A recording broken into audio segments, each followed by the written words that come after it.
Brazil, home of that one famous statue that I don't know the name of because I'm too embarrassed to Google, come at me bro, Jesus statue.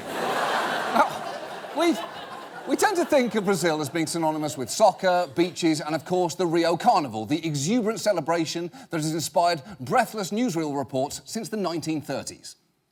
Down in Rio, they're turning night into day. It's the final day of the big carnival, and a mere couple of million karaokers, Brazilians to you, are out on a great whoopee. Yes, those fun-seeking karaokers are having themselves a great whoopee. What an excitable group of people they are. What a fun bunch. Now, I will be the first to admit, the tone of British newsreels in the past is breathtakingly condescending, although before you get too judgmental, you might want to see an American one from the same era.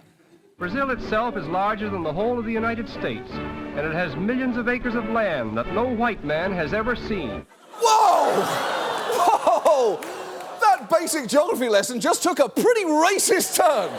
The point is, none of us have our hands clean. Anyway, the reason that I want to talk about Brazil tonight is that they had a massive election today, the first of 2 rounds of voting to elect, among other things, a new president. And while results are coming in as we speak, it is worth talking about it for a number of reasons. First, Brazilian politics can be a lot of fun. As we've mentioned before, broadcasters have to provide free airtime to political parties, and some candidates use that airtime to really fuck around. Over the years, there have been ads for a guy dressed as a grasshopper, a dancing chicken, a small elderly version of Robin, a surprisingly healthy-looking Osama bin Laden, Captain America, a husky Spider-Man, and my favourite, Geraldo Wolverine. Eu sou Geraldo Wolverine, o 11232.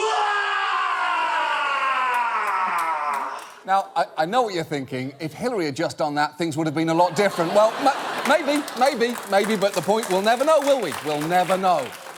But look, this election has been crazy for reasons that go well beyond novelty Wolverines. And if you're thinking, why should I care about it? Well, first, that's a pretty hostile way to put it. But second, Brazil is home to 200 million people. It's the 5th largest country on Earth. And they could be on the brink of massive change because Brazilians are pissed off right now. One recent survey found that 95% of them say their country is headed in the wrong direction. As you will see tonight, there is a very real chance that they're about to elect a dangerous ideologue with potentially disastrous consequences. So let us look at why that is the case. And the first thing that you really need to understand is that Brazil is just emerging from the worst recession in its history. Millions are out of work, and in some regions, crime is out of control. Last year, there were more than 63,000 homicides in Brazil. That's more than Europe and the United States combined. And if you live in Rio, you're probably acutely aware of that fact. 30% of the citizen that lives in Rio was in the middle of a crossfire once in the last year. 30% were in the middle of crossfire. At that point, Rio's Weather Channel should probably include crossfire in their forecasts. Today's looking partly cloudy with a 30% chance of a hailstorm of bullets, so maybe bring a light flak jacket with you. And the general dissatisfaction about crime has been exacerbated by a gigantic corruption scandal arising from an investigation known as Operation Car Wash. And I realise that that doesn't sound like the name of a major investigation. It sounds like a Netflix original comedy starring Kevin James that for some reason you'll be recommended because you watched one episode of Chef's Table. I don't know what your algorithm is, Netflix, but I fucking hate it. Now, Operation Car Wash and the scandal uncovered by it is way too complicated to get into now. Suffice to say that it involved this gas station, these 2 companies, inflated contracts, bribes and kickbacks to government officials, and an elderly gentleman who flew around the world with bricks of cash, shrink-wrapped and strapped beneath thigh-high socks and a Spanx-like vest. Which really explains this year's hottest Halloween costume, Sexy Car Wash Co-Conspirator. And look, the sheer scale of this scandal is absolutely mind-blowing, as the lead prosecutor will tell you. How does Car Wash compare to Watergate? Car Wash is much, much bigger. Bigger than Watergate? Much bigger. We already have charged more than 200 people for hundreds of crimes. The amounts of bribes paid go up to about $2 billion. $2 billion and bigger than Watergate. Richard Nixon must be spinning in his grave right now. Oh, wait a second. Pull out a bit. No, he's escaped again! He's done it again! God damn it, Tricky Dick! You're so tricky! You're so tricky! Operation Car Wash has rocked Brazilians' faith in their government to its very core, and the people there are understandably disillusioned. I think Brazil is heading towards complete chaos. That is my impression. Politicians are not governing. It's a complete mess. I'm going to cast a blank ballot because we don't know who to vote for anymore. We put ourselves in this situation. The country of the future is the country of misery.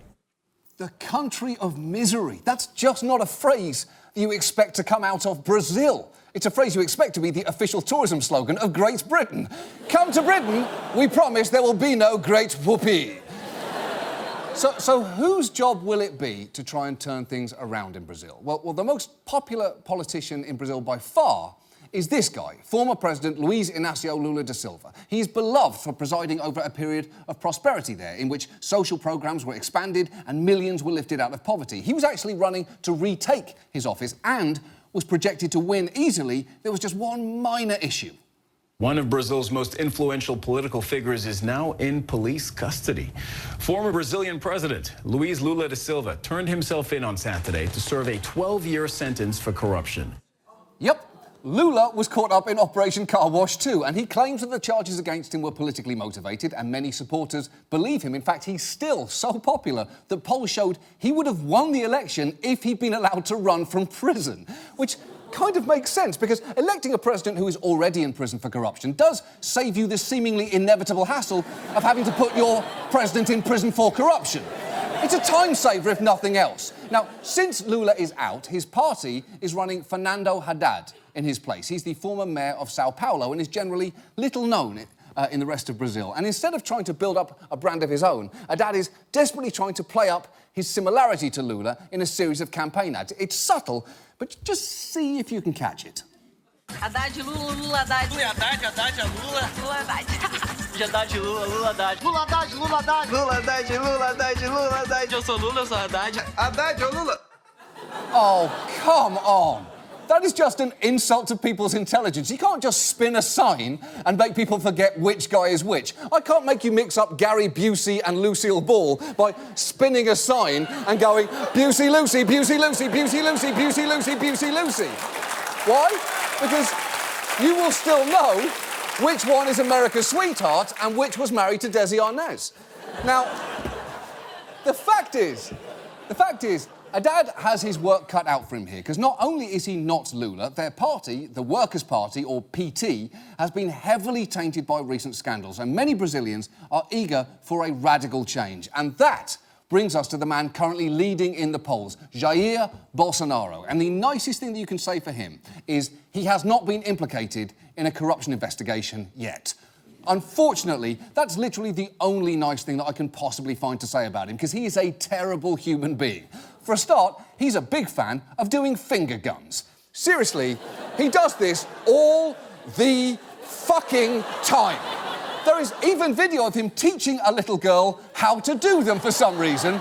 And look, liking finger guns, as far as I'm concerned, is an immediate character flaw. It puts him in the august company of Michael Scott, children pretending to be cowboys, and that co-worker who says things like working hard or hardly working that everybody hates. And unfortunately, it only gets worse from there. A member of the Brazilian Congress since 1991 and known for his sometimes racist, misogynistic, homophobic and even undemocratic views, Bolsonaro has cast himself as a political outsider. Offensive for most, it is his outspoken nature that has many saying he's Brazil's version of Donald Trump. It's true. He's become known there as the Brazilian Trump, which is both politically worrisome and also the grossest style to order at a pubic hair salon. Oh, I'll take the Brazilian Trump, please. It's where you rip everything off the front area, but you comb some arse hair around to give the illusion of hair. That's what it is. I'm not showing you that. You're imagining it. That's in your head. Don't be angry with me. Be angry with yourself. Now, unfortunately, Bolsonaro has fired up many young people in Brazil, particularly from the middle and upper classes. There are some incredible videos online of him turning up to airports only to be mobbed by a crowd, lifting him onto their shoulders and chanting for him. It is some intense support, and it's worrying that young people are so excited by him because he is an extreme hard-right conservative. He wants to withdraw Brazil from the Paris Agreement on climate change and weaken environmental regulations. He's called refugees arriving in Brazil the scum of the world. And as for crime, he wants to make it easier for Brazilians to buy guns, presumably so they can fight it themselves. But he also favours some psychotically strong law enforcement, saying a policeman who doesn't kill isn't a policeman, which incredibly still isn't even in the top 10 most alarming statements that he's made. And some worry that he could actually go much further.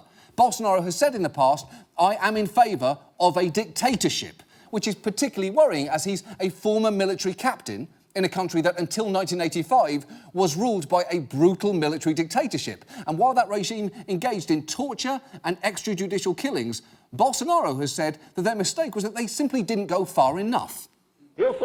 I'm in favor of torture. You know that. And the people are too. Through the vote, you won't change anything in this country. Nothing. Absolutely nothing.